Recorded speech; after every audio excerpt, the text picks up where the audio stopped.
បាទសួស្តីបងប្អូនទាំងអស់គ្នាឥឡូវយើងចូលមកដល់មេរៀនទី1នៃភាគទី2របស់យើងបាទហើយខ្ញុំពិសាទៀតមែនតើបាទអញ្ចឹងយើងចូលដល់កន្លែងដែលយើងបង្កើត database សម្រាប់ឲ្យ Gate Master AI ចូលទៅបង្កើតនៅមាតិកាដែលល្អៗពាក់ព័ន្ធជាមួយនឹងក្រុមហ៊ុនរបស់បងប្អូនទាំងអស់គ្នាបាទអញ្ចឹងយើងបង្កើតក្រុមហ៊ុននៅក្នុង Gate Master AI បាទហើយចំណុចដែលយើងត្រូវមើលទាក់ទងនឹងការបង្កើតនៅក្រុមហ៊ុននេះទី1គឺយើងមើលពាក់ព័ន្ធជាមួយនឹងព័ត៌មានរបស់ក្រុមហ៊ុនបាទព័ត៌មានរបស់ក្រុមហ៊ុនព័ត៌មានទូទៅងាយៗទេក្នុងការបញ្ចូលបាទយើងនឹងមើលជាមួយគ្នាហើយបញ្ចូលdescription គឺការពណ៌នាបញ្ចូលខ្លីទេណាយើងនឹងដូចថានឹងមើលចំណុចហ្នឹងហើយមើលពីការ generate នៅ information ជូនបាទហើយយើងមើលទៅនឹង tagline ផងដែរបាទ tagline ហើយនឹង slogan ហើយក៏ដូចជាពាក់ព័ន្ធមួយការសរសេរពាក់ព័ន្ធជាមួយនឹងតើអំពីនៃក្រុមហ៊ុនណាជាទូទៅយើងយកកន្លែងហ្នឹងយកទៅដាក់នៅក្នុង website ដាក់ឲ្យបានបាទអញ្ចឹង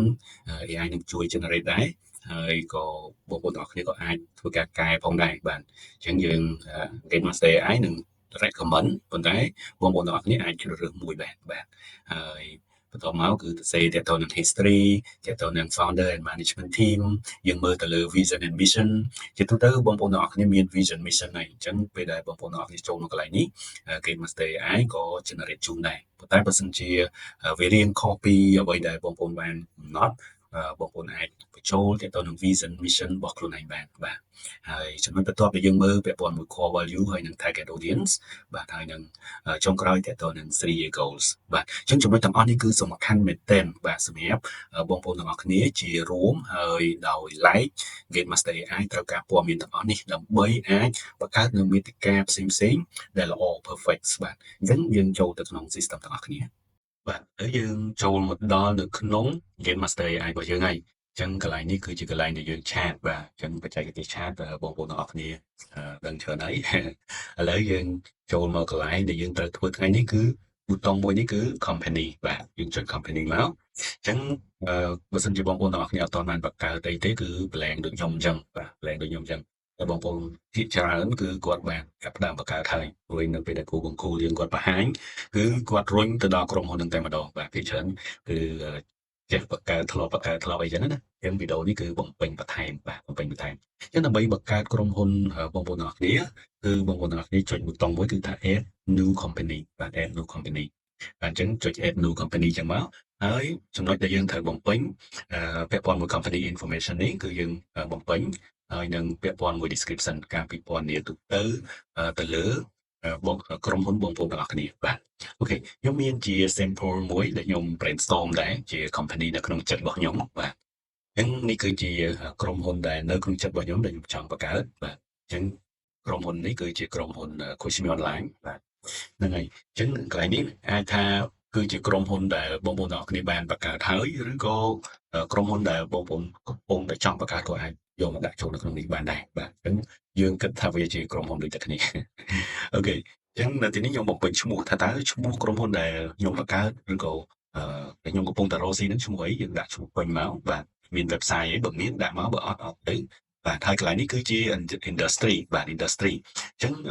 category ឬក៏ប្រភេទនៃអាជីវកម្មរបស់បងប្អូនទាំងអស់គ្នាគឺជាអីបាទអញ្ចឹងអាចដាក់មកខ្លីក៏បានវែងក៏បានដែរបាទកាន់តែវែងកាន់តែល្អកាន់តែ detail អញ្ចឹងណាបាទដាក់ជាក់លាក់អញ្ចឹងទៅបាទហើយ establishment date នេះគឺជាថ្ងៃដែលបងប្អូនទាំងអស់គ្នាគឺបង្កើតវាបាទបង្កើតវាបាទអញ្ចឹងខ្ញុំជ្រើសរើសថ្ងៃនេះថ្ងៃបង្កើតខ្ញុំដាក់ថ្ងៃមួយជា sample ណាបាទហើយមាន email មានលេខទូរស័ព្ទបាទ Telegram Facebook LinkedIn Instagram បាទបើបងប្អូនទាំងអស់គ្នាបង្កើតហើយមានព័ត៌មានទាំងអស់ហ្នឹងគឺដាក់មកតែបើអត់មានក៏រំលងវាទៅបាទ TikTok ហើយនឹង country បាទ country គឺ Cambodia បាទភាគច្រើន Cambodia អត់មាននៅ KL ទេហើយចុងក្រោយនេះគឺ full address បាទ full address បាទអញ្ចឹង full address យើងដាក់មកអញ្ចឹងនេះលេខផ្ទះអញ្ចឹងទៅបាទគ្រាមួយផ្លូវសង្កាត់ខណ្ឌបាទហើយនឹងខេត្តក្រុងអញ្ចឹងទៅបាទនេះ 3-year goal បាទ 3-year goal អញ្ចឹងខ្ញុំដាក់ 3-year goal ខ្ញុំ set ពីខែ7ទៅតែម្ដងបាទឥឡូវយើងខែ6អញ្ចឹងខ្ញុំចាប់ដើម brainstorm វិញខ្ញុំគិតពីខែ7ទៅគោលដៅបាទហើយរហូតទៅដល់នេះខែ6ឆ្នាំ2028អញ្ចឹងខ្ញុំគិតមកគឺ3ឆ្នាំណាបាទនេះគឺ 3-year goal ហើយ revenue ដែលខ្ញុំចង់បានគឺ$50,000ក្នុងមួយឆ្នាំហើយប្រាក់ចំណេញខ្ញុំសូមចំណេញ 30% បាទ អូខេចឹងនេះគឺជាព័ត៌មានបាទព័ត៌មានអំពីក្រុមហ៊ុនបាទព័ត៌មានអំពីក្រុមហ៊ុនដែលសំខាន់ចឹងបងប្អូនទាំងអស់គ្នាអាចពេញតាមនឹងមកព័ត៌មានណាដែលយើងមានជាពិសេសឈ្មោះហើយនឹងindustry គឺសំខាន់ខ្លាំងបាទចឹងឈ្មោះ industry ថ្ងៃ start នេះបងប្អូនពេញមកកុំម្ដងវាផ្សេងទៀតអាចរំលងបានបាទអូខេចឹងបន្ទាប់ពីបំពេញទាំងអស់ហ្នឹងហើយយើងចូលមកដល់ description បាទ description នៅករណីរបស់ខ្ញុំនេះខ្ញុំបំពេញខាងលើហើយអញ្ចឹងខ្ញុំគាត់តែ copy ឈ្មោះហើយនឹងindustry យកមកដាក់តែម្ដងបាទឬក៏បងប្អូនចង់ទៅសេអីបន្ថែមបងប្អូនអាចទៅសេវាមកថាបងប្អូនចង់បរិយាយអំពីដូចថាលក្ខណៈសម្បត្តិនៃក្រុមហ៊ុនបងប្អូនទាំងអស់គ្នា generate ដាក់នៅក្នុងនេះមកទៅសេដាក់នៅក្នុងនេះបាទបើអត់ទៅសេក៏ AI យើងជួយ generate ឲ្យដែរតែបងប្អូនទៅសេមួយចំនួនមកដើម្បីជាមូលដ្ឋានដើម្បីឲ្យ AI យើង generate ឲ្យកាន់តែត្រូវឲ្យកាន់តែស៊ីជម្រៅទៅតាមនឹងដែរបាទអូខេចឹងខ្ញុំបំពេញព័ត៌មានអស់ហើយអ្វីដែលខ្ញុំធ្វើគឺខ្ញុំចុចប៊ូតុងនេះហើយអង្គុយចាំ AI generate តែម្ដងចឹងខ្ញុំចុចប៊ូតុងនេះហើយបាទហើយ AI យើងនឹងចាប់ផ្ដើម processing generate information ហ្នឹងមកទាំងអស់តែម្ដងបាទចឹងមានទាំង description បាទចឹងចាប់ផ្ដើមនេះណាចាប់ផ្ដើមទៅហើយចឹងព័ត៌មានដែលយើងបញ្ចូលគឺ AI ចាប់មកតែម្ដងបាទ headline slogan ចឹង system យើងដាក់មកដកឲ្យបាទយើងអាចប្រើទាំងថប់ឬក៏ជ្រើសរើសមួយចឹងទៅបាទនេះបោបាទបោទៅសេឲ្យហើយ history បាទ generate ជាការទៅសេ history ឲ្យទៀតបាទនេះគឺទៅនឹង founder and management កន្លែងនេះដោយសារខ្ញុំអត់បានបញ្ចូលឈ្មោះឲ្យចឹងកន្លែងនេះអាចថាបងប្អូនទៅពិនិត្យមើលវាបន្តិចអញ្ចឹងយើងធ្វើការបំពេញទៅលើឈ្មោះជាពិសេសឈ្មោះ founder បាទហើយកន្លែងនេះគឺ vision mission គឺដាក់មកហើយ core value បាទ core value បាទ generate core value ឲ្យហើយនឹង target audience បាទ target audience ក៏ generate មកដែរក្នុងករណីនេះបងប្អូនទាំងអស់គ្នាពិនិត្យឡើងវិញបាទក្នុងករណីដែលមិនទាន់ជាក់លាក់មិនទាន់ត្រូវអស់គឺបងប្អូនអាចសរសេរបន្ថែមបានណាបាទនៅទីនេះគឺសរសេរបន្ថែមបានទាំងអស់បាទហើយកន្លែងនេះគឺ 3 year goal គឺ generate ឲ្យមកហើយបាទហើយបន្តមកគឺពាក់ព័ន្ធជាមួយនឹង header footer បាទ header footer គឺ generate ឲ្យតែម្ដងបាទហើយបន្តមកគឺបងប្អូនទាំងអស់គ្នាអាចកន្លែង browse នេះគឺយើង connect ជាមួយនឹងlogo ណាបាទ logo អញ្ចឹងខ្ញុំអត់ទាន់មាន logo អញ្ចឹងខ្ញុំអត់មានអីភ្ជាប់មកអញ្ចឹងបងប្អូនទាំងអស់គ្នាគាត់តែភ្ជាប់មកគាត់តែយើងbrowse ទៅហើយយើងទៅយក logo របស់យើងមកអញ្ចឹងខ្ញុំឧទាហរណ៍ថាខ្ញុំដាក់ logo នេះចុះបាទខ្ញុំឧទាហរណ៍ចុះ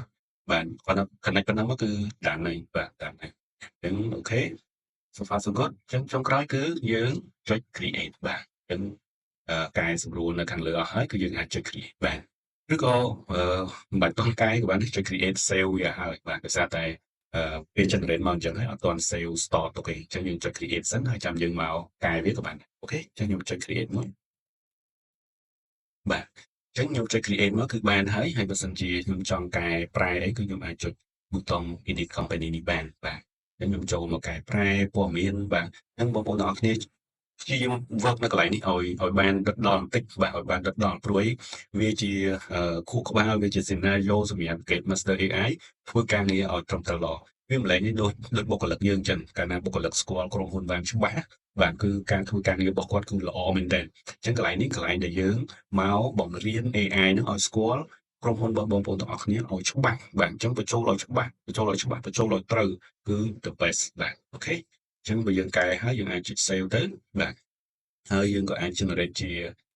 file PDF បានផងដែរបាទ file PDF គឺ compile ទៅនឹង information ទៅលើក្រុមហ៊ុនបងប្អូនទាំងអស់គ្នាបាទអូខេអញ្ចឹងចំណុចនេះខ្ញុំមានប៉ុណ្ណឹងសូមអរគុណច្រើនជួបគ្នានៅវីដេអូក្រោយយើងនឹងនិយាយអំពីការបន្ថែមនៅឈ្មោះទំនិញឬក៏សេវាកម្មរបស់បងប្អូនទាំងអស់គ្នាចូលទៅក្នុង Game Master AI បាទសូមអរគុណ